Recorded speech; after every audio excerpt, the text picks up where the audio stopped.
What up, you beautiful couch potato gaming bastards? Yes, I know that was a tongue twister. Thanks for coming back to my channel. This is RMG, and today I want to touch on what everybody and their mom has been talking about, which is the CyberPunk 2077 impressions on last-gen consoles, PS5, and PC. But before I get into that, guys, hit that like button. Let me know that you love it. Let me know that you hate it. Let me see your responses. And let's get right into this video. Now, I know that a lot of people in the internet have been going crazy over this game since it came out on December the 10th. Now, I've had a couple days to play it. I've been putting in as many hours as I can because sometimes life just gets in the way. But I've got some good feedback on what I think would be the PS5 and the PC versions of this game. Now, I haven't played, the PS4 or the PS4 Pro versions of this, but I think you guys understand what's going on out there with these last gen versions on the platform. CD, I was gonna say, CD Projekt Red hasn't been doing a very good job of launching this game on last gen platforms. And let's be real, if you got yourself a PS5, congratulations, but if you didn't, then the PS4 Pro or the Xbox One X are going to be the versions that you're playing right now. Unless, once again, you have a great PC to play it on where you can at least max these settings out.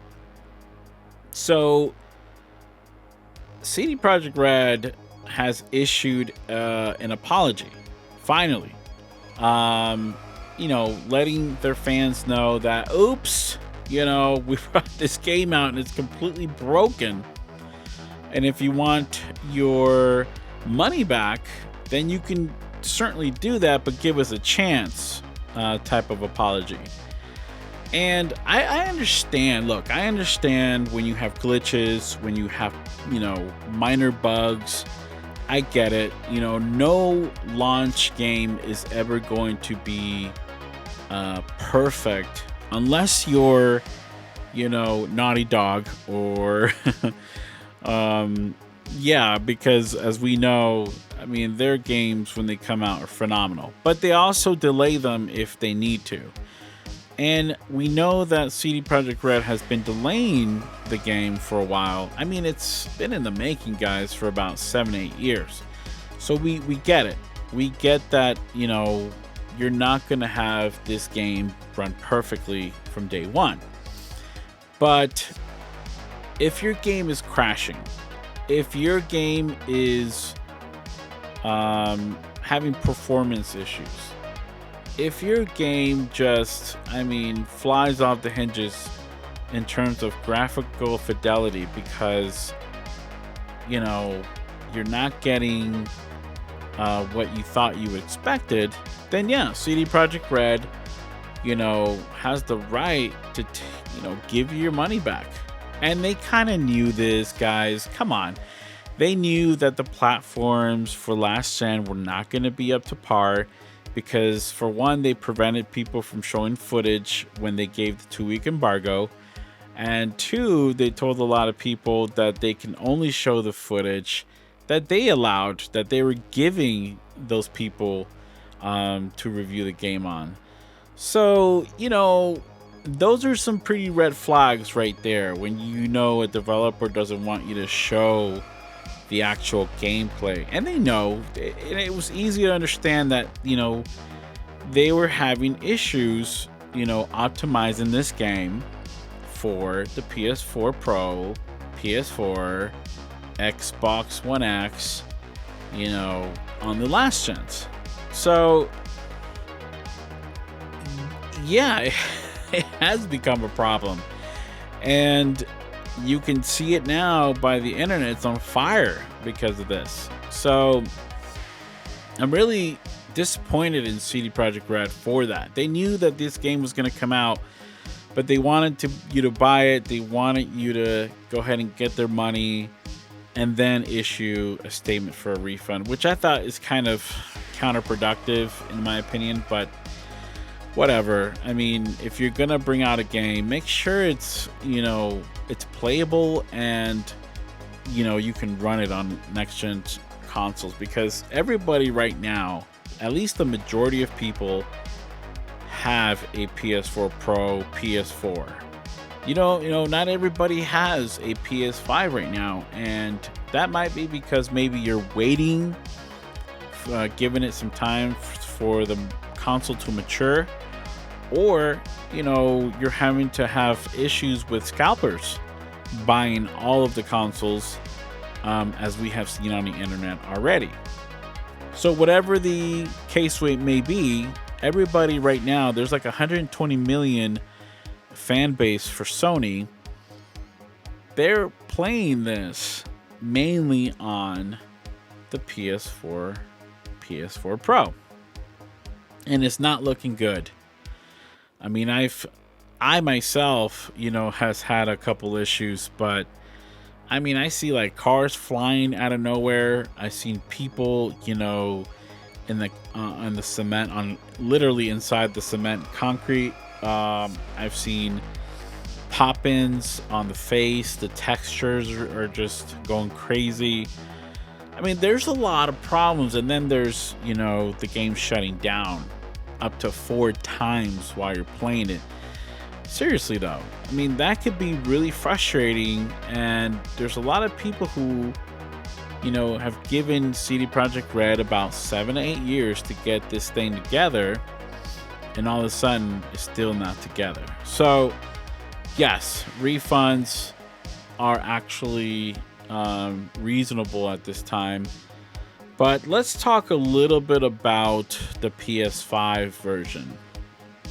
If you, happen to buy Cyberpunk 2077 and you have a PS5, I don't think you will be, I don't think that you would be at all disappointed.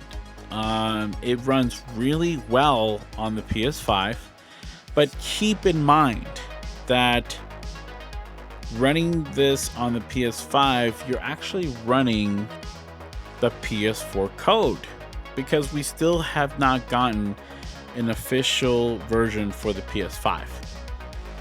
So, and neither has Xbox Series X. So we're, this game is running on the PS5, but it is definitely being optimized for the PS4. So if you are playing it on the PS5, I'm here to tell you, you're not going to be disappointed. It looks and runs great. What you're seeing right now on this footage is my PS5, playing this game. And it looks great. I really haven't had any problems. Now, could it use a little more, let's say fluff to make it look better? Sure. And I will say that it once the PS5 version comes out, I'm thinking this might really look great. If this is PS4 code and I'm happen to be running it on the PS5, it looks really good. It looks really good. I actually upped the tone mapping on it to 5.5, and that made a hell of a difference for me.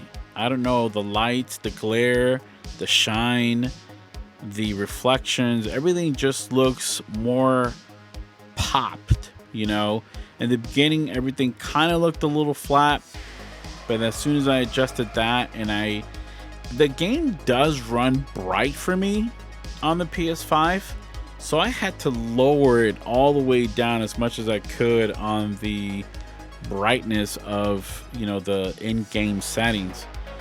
So that would be my suggestion, is the tone mapping, set it to 5.5 or 5.0, and then on the brightness levels where you can brighten it or darken the scenery, I would do as dark as you can if that's good with you. Because the PC version actually runs a little dark, and I had to brighten it just a little bit. But I think darker, being at a darker color, it looks better. Like it just gives it that more of a cyberpunk feel when you can darken it up, and the you can get the colors to pop, and you get the scenery to pop with all the ray tracing. But the PS5 runs fine. It runs great, I might say. But not everyone has a PS5. Do you have a PS5? Are you running it on PS5? If you're running it on PS5, are you enjoying yourself? Do you think it's a great version of the console so far? And what is your experience on the PS4? Have you gotten all of the glitches, pop-ins, and performance and crashes that everybody's talking about? I'm not sure if this is just a handful of people or if this is everybody. So leave the comments in the comments below. Leave me a message and let me know if this is happening to you or if this is not happening to you. And that goes for PS5 as well. Are you having a great time on the PS5 version? Let me know in the comments below. Now, let me talk a little bit about the PC. Obviously, guys, if you have a PC and you're running, a 2080 Ti, if you're running a 3070, 3080, honestly, I think your experience is going to be great. I have a 2080 Ti. It's overclocked edition. I've got 64 gigs of RAM. I'm running on a 3700X, and my experience has been absolutely wonderful. I've had occasional pop-in, occasional NPC going through the wall or something, but other than that, my experience has been phenomenal. The game looks great. The game runs great. The story is great. The customization is awesome. This is an adventure shooter game with, the absolute top level RPG customization that you would want.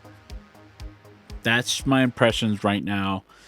I've had no problems, with this game on the PC. Obviously, if I had a better graphics card, I could probably run it at 60 frames per second. But I'm getting from 30 to about 47 frames per second. I strongly suggest you follow the new video from Digital Foundry on this game and their optimizations on the PC, and I think you guys are gonna see that they did a good job. They did a really good job at trying to find the best settings, and that has been my experience so far. I'm getting between 30 and 47 frames per second, which I'm fine, because I know the PS5, once the version comes out, I definitely know that there's going to be a performance and a quality mode, probably targeting 30 frames per second for quality and 60 frames per second on performance. That's just my take. But I mean, as far as the game running on PC, guys, it's running phenomenal. And if you have a PC that can do ray tracing, I would definitely jump on that right now. And like I said, comparing the two, I will say this thing as the last thing I say, comparing the two, they're really close. They're really close. What you're really missing is that extra flair from the ray tracing, which is worth it. If you have a PC, it's worth it. It looks great. But you're also getting a great version on the PS5 if you're able to play it on that. Can't wait for the versions for the PS5 officially to be launched. And guys, it really is a phenomenal game. Give it a try if you have the new gen consoles or if you have a PC. And I guarantee you that you really won't be disappointed. Anyway, this was my take and my impressions on the PS5 and the PC. Guys, let me know, what are your impressions so far? Do you care that it is having all these pop-ins and glitches? Do you care at all? Let me know in your comments below. Take care of yourselves, guys. This is RMG. See you later.